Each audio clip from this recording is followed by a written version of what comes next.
Good morning, fourth graders. It's Miss Ferguson. It is Thursday, April 30th, 2020. It's our last day of April. Today we're going to be finishing up learning about the nonfiction text structures.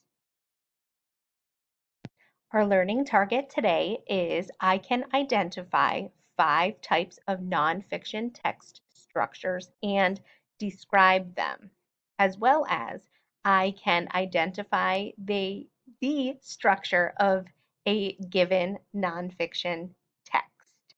So we have already talked about a description text structure, a sequential or order of events text structure, as well as compare and contrast. Today we're going to be talking about cause and effect as a text structure. So when you're reading, you should ask yourself, is this particular piece of writing explaining why something happened? Remember that cause and effect relate to events. There's a cause and effect, which means something happened, that effect, but what made it happen? What was the cause? Or what happened first that created another event?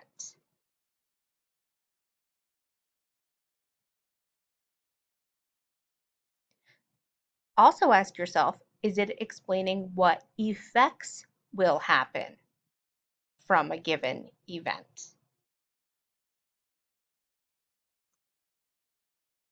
Let's take a look at an example from another soccer text passage. Head injuries account for between 4% and 22% of all soccer injuries. These can result in concussions. A concussion may occur when someone's head strikes an object. The most common cause of a concussion during soccer is when one player's head strikes another player's head.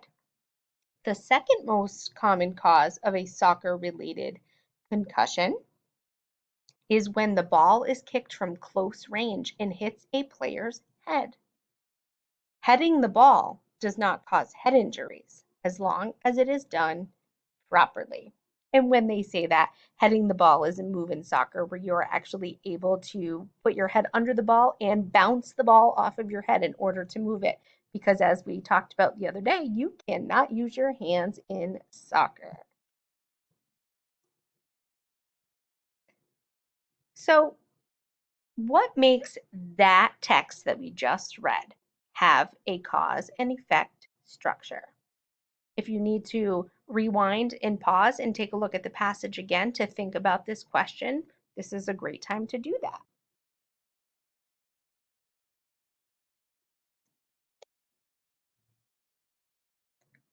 One cause is 2 players hitting heads. Another cause, a ball hitting someone's head when kicked at close range. What effect would come from those 2 events? A head injury.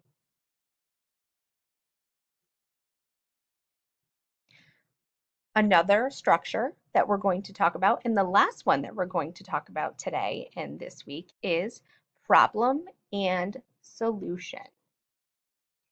When you're reading, ask yourself, is this particular piece of writing telling me how a problem can be solved? So there's a problem, and that leads to possible solutions. So when you're reading, is that piece of writing telling you about a problem and how we can fix it? Here's an example. Professional soccer players head the ball thousands of times during their careers. Doctors are unsure whether players that repeatedly head the ball are more susceptible to later head injuries. Therefore, many parents and coaches are choosing to take steps to promote young players. What are some possible protections? Make sure children learn how to properly head the ball. Use the appropriate size ball for the age of the players. Smaller balls are less likely to cause injuries. And make a no heading rule for the younger players. Now, think about that in terms of a problem and solution text structure. What makes that piece of text have a problem and solution structure? Well, think about the problem that they identified in that text passage. The big problem is head injuries that happen during soccer. Now, what were some of the solutions that that passage gave us? And again, if you need to go back and pause it to take a look at that and perhaps jot down some notes, this is a great time to do that.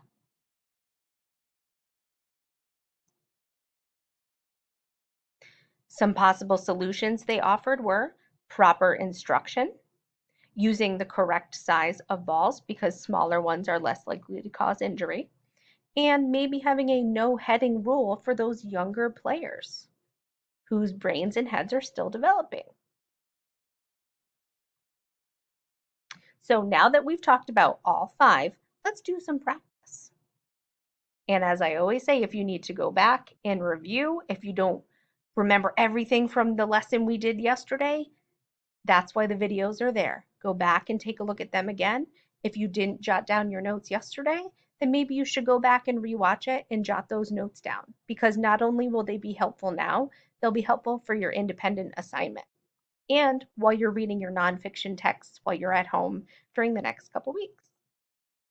So we have description, or sometimes called topical, sequence, sometimes you hear it as sequential or order of events, compare and contrast, cause and effect, and problem and solution. It is easy to get gum stuck in your hair. It's not so easy to get it out. If you happen to get gum stuck in your hair, do not reach for the scissors. There are several ways to remove gum from hair without getting a new haircut. The least messy method is the ice cube method. Put several ice cubes in a plastic bag and hold it against the gum. The gum should harden, making it easy to break off. Another effective method, but messier, is to work peanut butter into the gum. Egg whites, vinegar, or mayonnaise are other solutions to a gum in the hair catastrophe. That was a problem and solution text structure. What was the problem? Gum in the hair, and they offered several solutions. Chewing gum has a long history in the United States. Native Americans chewed the sap from spruce trees and passed the habit to settlers. The settlers added beeswax to make a chewing gum. In 1848, John B. Curtis made and sold a gum called the State of Maine Pure Spruce Gum. In 1871, Thomas Adams patented a machine to manufacture gum. In 1914, Wrigley Double Mint brand was created. This was the first gum to have mint and fruit flavors added. In 1928, Walter Deemer invented the pink double bubble chewing gum. Today, millions of pieces are chewed each day. Now, out of those five structures, which one do you think this passage is using?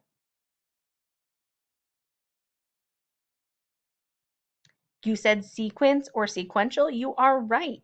What are some of the hints? Well, we see different dates that are given to us in order of events. Bubblegum is a type of chewing gum. Most people love to blow bubbles with bubblegum. There are numerous flavors of bubblegum. Some of the more popular flavors include grape, strawberry, watermelon, cinnamon, fruit punch, and blue raspberry. Some of the more unusual flavors are bacon and popcorn.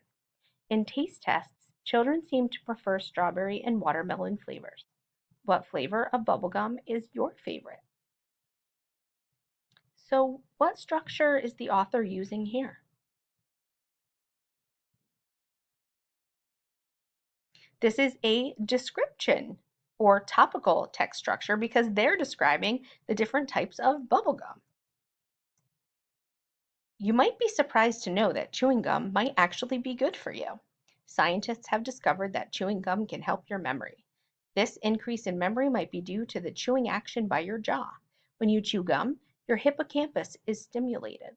The hippocampus is the memory part of the brain. Chewing gum also results in more blood flow and oxygen delivery to the brain. So, the next time you are preparing to take a test, you might want to pop a piece of gum in your mouth. What structure are they using here? And what helps you know that? This was a cause and effect structure. What helped you know that this was a cause and effect structure? Take a look at the passage again and see if you can identify and write down words or phrases that helped you understand that it was cause and effect. The difference between chewing gum and toothpaste are obvious. For example, people can chew gum for hours, but people keep toothpaste in their mouth for 2 minutes or less. You can blow big bubbles outside the mouth with gum. However, you cannot blow a bubble with toothpaste.